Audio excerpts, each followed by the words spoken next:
Hi everyone, I'm the Plant Propagator and welcome to my channel. If you're interested in learning a little bit more about what I do, please subscribe to my channel. Today I want to talk with you a bit about Encyclia tampensis, the Florida butterfly orchid. And I'm here in Southwest Florida, and it is one of the native orchids that grows, well, actually one of the most common native orchids that grows here in Florida.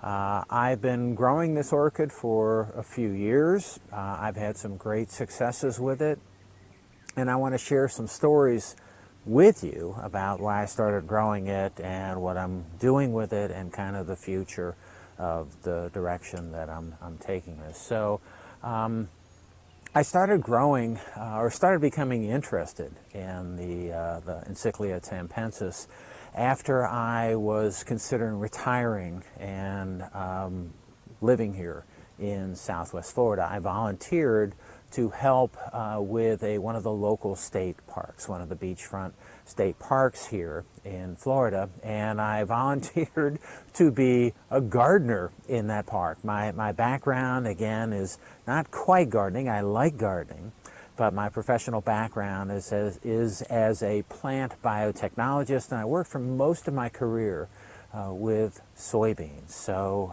but I really do. I've always loved to garden ever since I was a little kid. But I really became a plant scientist as a faculty member at a major U.S. university. So anyway, back to the story. I volunteered to be the gardener at the local state park, and I thought, okay, I can do this. It's fine. I'll bring in some geraniums and some impatiens and portulacas and a few other things. And then I started looking into a little bit more about what I was to do and what I was allowed to do. I spent a lot of time talking to the rangers at the park, and more importantly, the manager of the park. And it turns it's a state park, so you can't do all the things that I envisioned that I would be doing in this park. You can't plant non-natives. So I had to become more familiar with native plants. So I actually joined, and I'm currently a member of the Florida Native Plant Society, and I'm learning a lot about the plants, the native plants, and more importantly, the plants that are growing in the park. As it turns out, Encyclia tampensis is the only native orchid that is the only orchid that is native to the park that I volunteer in. And as such, it's the only orchid that I'm allowed to plant in the park. So first, and I was excited. I had a little tiny budget, and I was excited about that, so I ordered a couple of Encyclia tampensis plants. And for orchids, they're about the same price as some of the other orchids. I ordered it. I put it up in the park. I was very proud of my contribution. And the manager says, you can't do that. I'm sorry, he first asked me where they were from. I said, up in Tampa, and he goes, no, you can't do that. It's too far away from this location.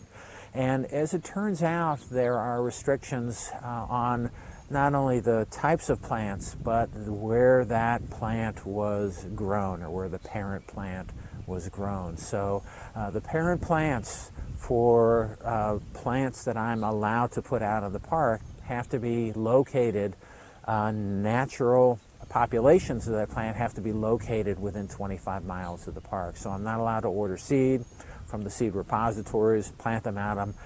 It's restrictive. So I am allowed, and I've become very good at propagating the native plants that I find growing in the park, as long as they are native. There are some invasive plants in the park too that are beautiful, but I'm learning those, and I've learned those, and I can't propagate those and spread them around in the park. So what I do is I proliferate and propagate native plants that are native to the park and that are found within 25 miles of the park. Okay, so back to Encyclia tampensis.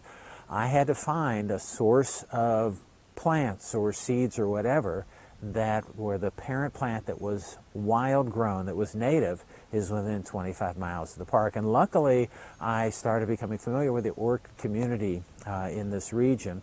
And one of the members of that orchid group that I later became associated with, he was involved with rescue. He actually is certified, and he's allowed to rescue the orchids, especially from areas that are being developed. So as the trees are being removed, he's allowed to go through there and collect the orchids, the native orchids that are in those trees. And what he had in his collection was a Encyclia tampensis that was where the original plant location was well within 25 miles of the park. So I used that as my first source of plant material, and I actually asked and was granted some seed capsules from that. And so I've been growing plants from that seed capsule, and those plants are doing well. But that's one plant and one very limited genetic background and source of material. So this person, though, he's a tampensis expert. He knows where all of the native Encyclia tampensis plants are growing in this local community, and he actually told me about one that's growing just down the street from me. And it's there. Took me a while to find it. It was about 30 feet up in a tree. And I found it, and it's a huge old native plant. So I found it. So there's other sources. Also, what I'm always on the lookout when I go for walks in my neighborhood or everywhere. I'm always looking up in the trees to see if I can find any natives. And in my local community here, I was walking the streets and I saw a native butterfly orchid that was growing. It's about a half mile from my house, which means it's about a half mile from the park. That is the state park that I'm volunteering. So this was a really good source material. And I looked at the plant. I was walking the neighborhood. I saw it. I saw that it had some seed capsules on it, and I went to speak to the owner of that house. And I met Pam, who was a lovely, wonderful woman who was just very helpful. I actually brought her, because I wanted to ask her for some seed capsules, I actually brought her one of my tampensis plants that were from my original source that I had mounted on a board. And I wanted to give it to her as a gift because I have a lot of these. And I gave it to her as a gift, and I asked her if I could collect the seed capsules. I gave her my card, and she was very nice and said, yeah, sure, collect the seed capsules. And unfortunately, the seed capsules that I collected did not have any viable seed. It was the right time to collect, but for some reason, the few seed capsules that I was able to take off of her plant didn't have any viable seed. But it was still nice. I had the location of that plant, and I could go back to it in the future if ever I needed to for additional collection of capsules. So to move on through the story here, Pam called me. She remembered me. I gave her my business card. The plant that I gave her that was mounted on a board is doing well, and the tree that contained the butterfly orchid that I saw in her side yard was an older tree. It was a pine tree, and it was actually leaning a little bit, and the wind was blowing it, and it was lifting up the foundation of her house. It was too close to the house. It was lifting up the pad that her air conditioning unit was on, and it had to be removed. But lucky for me, Pam was just a wonderful person, and she called me and she said she had to have the tree taken down. Would I like the orchid that was in the tree? And 5 minutes later, I was at her house, and she gave me this really huge orchid. It had been in that tree for years. I didn't have a pot big enough or a board big enough to mount this on. What I have here on the table in front of me, though, is this is the size of the plant that was on the tree. So I had to actually break the plant up and make 4 plants out of this. But it was a huge plant. I broke it up. This was about a week and a half ago, so not that long ago. The plant itself didn't have any any flowers blooming at the time, but since I brought it home, I have, I don't know if you can see it, one flower right here blooming, and I'm happy to have that. Later on this afternoon, I'm going to pollinate it and see whether I had get a seed capsule. But a big plant, really, really vigorous. I got all of it. I probably could have split this up and to make more plants. I may take one of these plants apart even further and mount it in the park, because it literally is, it's probably a half a mile from the park. It's really, really close. So I'm just really happy that I have this. I guess what I'm also trying to say is that I can take these plants. I've now made a lot of these plants from seed. So I have these plants right here that are on the tree. They're mounted on boards. Here's another one that's gotten pretty large. I have plants that are in pots right here, and these plants are probably a couple of years old. And then I also have, I've got also, you can't see it, but down here is a plant that I mounted in my date palm. It seems to be doing okay.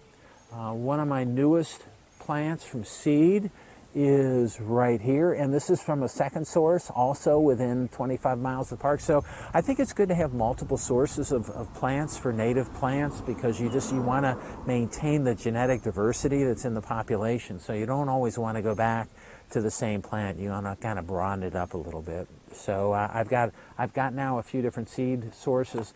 When I talk with people, they know that I would like to have the tampensis seed capsules, plants, whatever they have, and it's because it's because it was the only orchid that was native to the park, the state park, that I'm allowed to plant, only if it's, again, within 25 miles of the park. So I have these plants. I've been collecting them, and when I talk to people, this is what I ask for, and apparently I'm getting a reputation, an undeserved reputation, that I like native orchids. And so what I also have here, and people are giving me their capsules, so I have a Certipodium punctatum here that's from seed, Epidendrum rigidum here from seed, and so I've got a lot. I'm starting to collect a lot of these natives now. You know, natives are fine, but people are sharing them with me. They're fine, and I grow them and I can contribute them when I can, but they aren't really the orchids that I really like. I mean, I like most orchids, but you take a look at this flower here, and if you can see the flower right there on this plant, and we compare it to the type of orchids that I like, okay, and let's take a look at flower size, fragrance. Actually, the interesting thing, this is beautifully fragrant. This is supposed to be fragrant, but there's only one flower and it's so small, and I smelled really close this morning and I couldn't smell anything. But when I look at the orchids, it's fine, but I really like these kind of orchids. This is what I'm hybridizing. This is what I'm pollinating, and this is what I'm generating seed capsules from. And but I like them all. I do like them all. But the big colorful, fragrant cattleyas really are my favorite.